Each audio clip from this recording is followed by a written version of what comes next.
Bonjour à tous et bienvenue dans votre journal de la mi-journée sur TV Vendée en ce lundi 20 octobre. On démarre ce journal en parlant investissement pour l'avenir de la Vendée. Vendredi, le conseil départemental a voté 2 plans majeurs, 43 millions d'euros pour la biodiversité et le climat et 30 millions pour la ressource en eau. Objectif, préserver notre environnement du littoral aux terres agricoles tout en préparant le département aux défis de demain. Pour nous, nous le savons, c'est une richesse de prendre soin de cette diversité biologique au cœur de nos territoires. Et c'est pour cela que nous avions pensé un premier plan aujourd'hui qui doit être renouvelé. Et il est important que nous travaillions ce projet de plan biodiversité-climat avec l'ensemble des acteurs. Il n'est pas question pour nous d'imposer quoi que ce soit, mais d'imposer néanmoins un dialogue, d'imposer une discussion et de voir quelles orientations nous pouvons prendre ensemble pour réussir. Il est important que nous le fassions avec l'ensemble des acteurs. Ça a été l'objet de toutes ces discussions, ces nombreux échanges, ces nombreux débats avec les acteurs locaux vendéens. Et on poursuit avec un sujet qui nous concerne tous, la sécurité sur les routes. En Vendée, les accidents repartent à la hausse. Pour sensibiliser les jeunes conducteurs, la MAF a organisé une journée prévention au BTP-CF à Vendée et à la CMA formation de La Roche-sur-Yon. Près de 500 apprentis ont pu tester des ateliers et assister à une simulation d'accident. Il y a des morts, malheureusement, des vies brisées, des familles atterrées.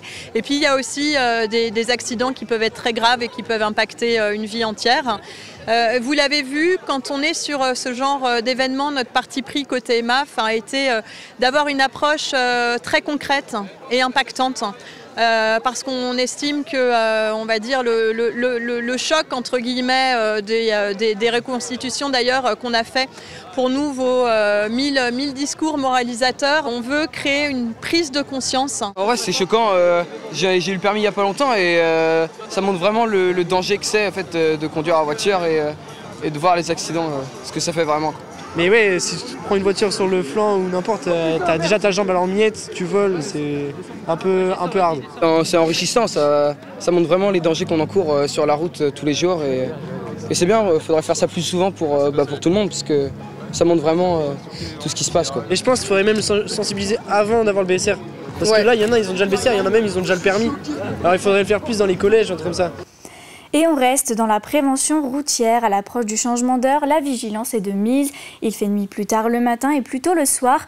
Des moments critiques pour les trajets scolaires. À Esnay, 2 collèges ont participé à une journée de sensibilisation au bon réflexe du port du casque à l'assurance de son 2 roues, organisée par le Conseil local de sécurité et de prévention de la délinquance.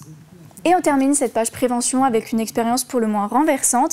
Pour la première fois en Vendée, 600 lycéens ont testé un car qui se renverse, en toute sécurité bien sûr. L'idée, les sensibiliser à l'importance du port de la ceinture dans les transports scolaires. Une expérience immersive proposée par la société Agora Formation qui n'a laissé personne indifférent. Reportage de Louise Ménoury. Attacher sa ceinture de sécurité, une obligation légale peu respectée dans les cars scolaires. Alors, pour faire passer le message, ces élèves ont dû se prêter à un exercice.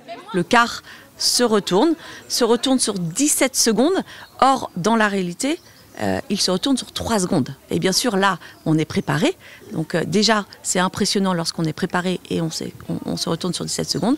Donc dans la réalité, non seulement on n'est pas préparé et en plus ça va très vite sur 3 secondes, voilà, les effets sont forcément décuplés. Il faut garder sa ceinture. Ouais. Je pensais pas que ça allait se retourner comme ça, que j'allais perdre un peu où était le sol, où était le plafond. C'est un peu bizarre. C'est un peu impressionnant et puis on se rend vraiment compte un peu de l'entraide qu'il faut avoir entre nous quand le bus il se renverse et on voit vraiment toute la situation, la difficulté que ça peut être de ressortir et le pouvoir aider les autres justement qui n'y arrivent pas pour qu'on puisse tous sortir en sécurité.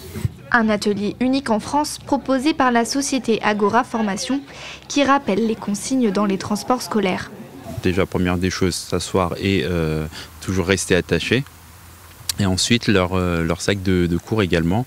Donc on leur dit de privilégier donc de les mettre sous les sièges. Parce que les objets, tout comme les personnes, s'ils ne sont pas attachés, vont se transformer en projectiles. C'est aussi l'occasion de faire de la prévention sur les comportements à risque. À votre avis, quel usage on peut en faire du téléphone uniquement dans la voiture? GPS, uniquement. On refait ce petit point-là parce que c'est un public qui va bientôt être amené à utiliser la voiture. Et du coup, les risques aussi de la conduite des véhicules avec les addictions, alcool, stupes, vitesse et téléphone. En 2024, 138 accidents de car ont été recensés en France. Parmi eux, 24 étaient des retournements. On change de registre avec une belle initiative citoyenne. À Saint-Gilles-Croix-de-Vie, l'heure civique continue de rencontrer un vrai succès. Le principe, offrir 1 heure ou 2 de son temps pour une action solidaire. Et ce week-end encore, ils étaient une vingtaine sur la grande plage pour une opération nettoyage.